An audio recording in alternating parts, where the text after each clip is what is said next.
এলাকায় দেখুন, বর্তমান প্রধান খাদ্য না বললে হয় না, ভুট্টা। বর্তমানে এখন বাংলাদেশ মাতিয়ে রাখছে ভুট্টা প্রধান খাদ্য হিসাবে। দেখুন ভুট্টা ক্ষেতগুলা, আমরা দেখাবো টাটকা ভুট্টা। তাও তো হয় না, কি করি। ও, এই যে ভুট্টা ক্ষেত, এটা এখন কাটা পড়বে। সেই ক্ষেতটা সেই, তো ক্ষেতের মধ্যে একটু যাই দেখি। এই দেখুন ভুট্টা ধরছে, কঠিন। যেখান থেকে দেখতে পাচ্ছেন ভুট্টা ক্ষেতটা, এই যে আমি এখন দেখাবো ভুট্টা দেখে যে যে ভুট্টা বাড়তি হয়েছে কি না সেটা দেখাবো। যাই, আমার সাথেই থাকুন।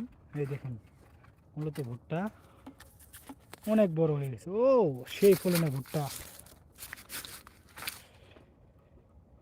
গাইস, আমি কি ভালো মতন দেখাতে পারছি?